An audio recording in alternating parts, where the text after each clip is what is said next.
Alors pourquoi devons-nous effectivement parler du rein et de l'exercice? Me semble-t-il, une des premières raisons est la suivante, c'est que dans le corps médical, tous les médecins en général connaissent fort bien les réactions du cœur et des poumons à l'exercice.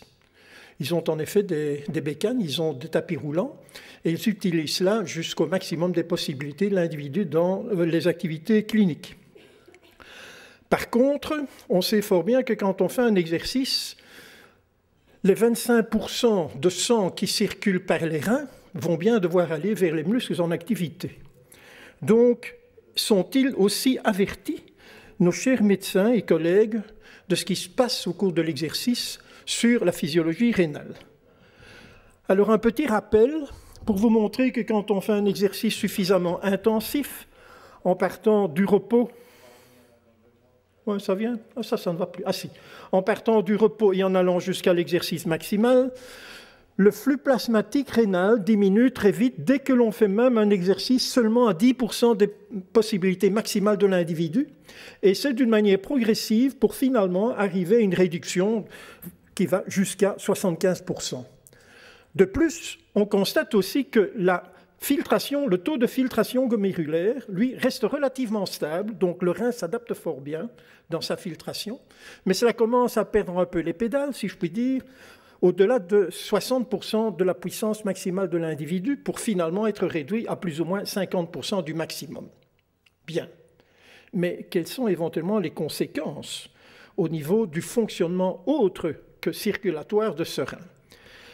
Eh bien, on constate en effet qu'on peut avoir une protéinurie, donc la quantité totale de protéines qui sont éliminées par minute, donc par débit, en fonction de l'intensité de l'exercice qui est représenté ici par la quantité de lactate sanguin, ou lactate veineux en l'occurrence. Et on voit que finalement, la courbe n'est pas si mauvaise que cela, vu que nous sommes relativement proches d'un coefficient de confiance, donc un R carré, qui est égal à 0,99. Donc, on peut vraiment montrer que l'effet au niveau d'une protéinurie post-exercice, qui se fait généralement dans les 30 minutes qui suivent l'activité, est effectivement dépendant de l'intensité de cet exercice. Oui, mais encore. Eh bien, il est effectivement aussi intéressant de se rendre compte, mais finalement, qu'est-ce qui passe comme protéine? Alors, nous nous sommes intéressés à cela pendant quelques années en prenant des immunoélectrophorèses et bien sûr des anticorps spécifiques au niveau des protéines plasmatiques.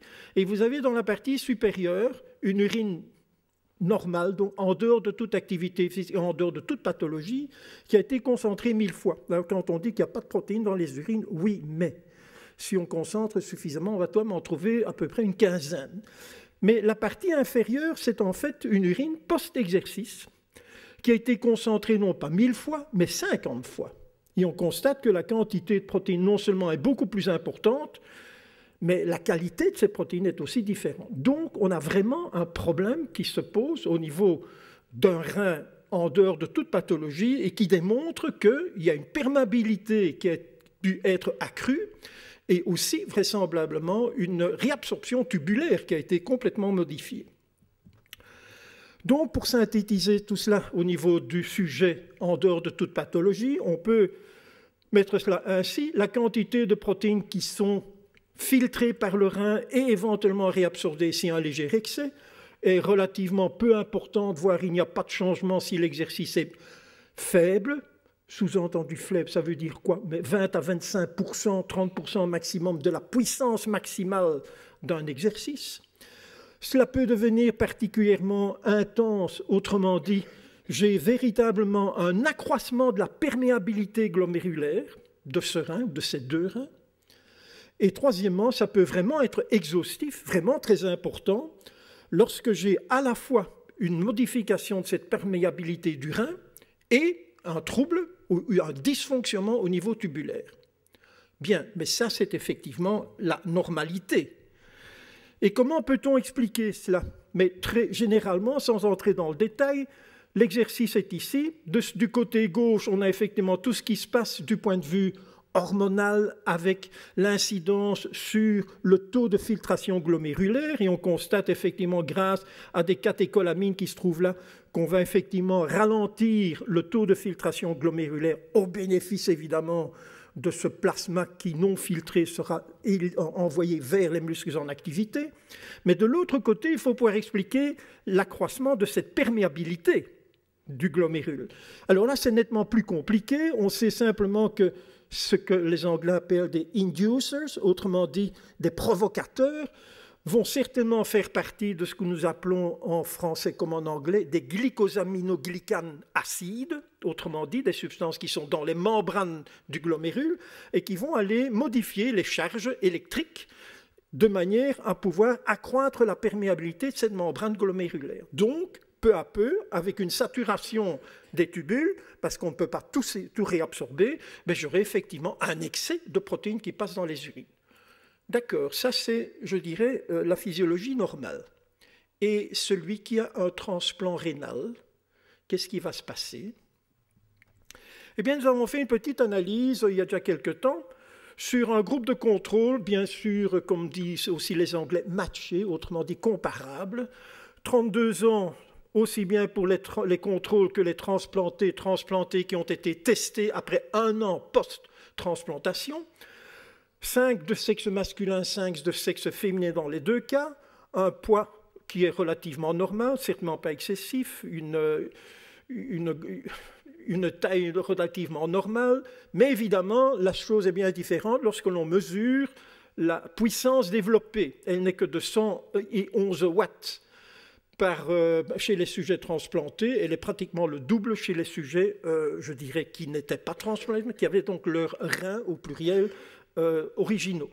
La fréquence cardiaque est légèrement inférieure chez les transplantés. Pourquoi? Parce qu'ils poussent moins haut dans leur fréquence cardiaque. Le taux de consommation d'oxygène, ce qu'on va parler pas maximal, le pic en général, vous voyez effectivement qu'elle n'est que de 1,53 litres par minute chez les transplantés, mais elle est de 2,2 ou de pratiquement 2,3 litres pour les sujets non transplantés. Le lactate, lui, à l'état de repos, mais il n'est pas tellement distingué entre le repos chez les uns et chez les autres. Mais par contre, effectivement, il n'y a plus de lactate chez les sujets qui ont le rein normaux par rapport à ceux qui ont un rein transplanté. Mais pas énorme. Bien, mais finalement, est-ce que ce rein va éventuellement réagir aussi dans cette protéinurie ou éventuellement cette albuminurie lors des exercices intensifs? Parce qu'on sait, et les néphrologues savent fort bien, qu'il faut tout de même, et l'un d'entre vous s'est exprimé, c'est qu'il faut tout de même faire attention s'il y a éventuellement une albuminurie qui peut être un témoin précurseur de troubles rénaux postérieurs, au moins dans la filtration glomérulaire. Alors, est-ce le cas? Faut-il éventuellement craindre quelque chose? Je crois que c'est important pour sécuriser quelque peu nos chers transplantés rénaux. La clairance d'abord, ou la clairance, c'est-à-dire la quantité de filtrat glomérulaire, exprimée ici évidemment en millilitres par minute. Mais si c'est effectivement au repos, les transplantés ont en général un taux de filtration qui est réduit par rapport aux sujets qui ont le rein, je dirais, initiaux. Mais vous voyez aussi que l'effet de l'exercice est beaucoup plus réaliste, surtout si c'est un exercice très intensif mais de courte durée, à savoir qu'il n'y a pas de modification vraiment chez les sujets avec le rein normaux, mais par contre, il y a une petite diminution pour les sujets transplantés. Mais cette diminution est faible. Elle peut aller beaucoup plus loin chez les sujets qui ont effectivement une intensité d'exercice et sur une longue durée. À ce moment-là, ça peut vraiment aller jusqu'à une réduction de 50% chez les sujets, je dirais, non transplantés. Bien, mais qu'en est-il de cette fameuse protéinurie post-exercice?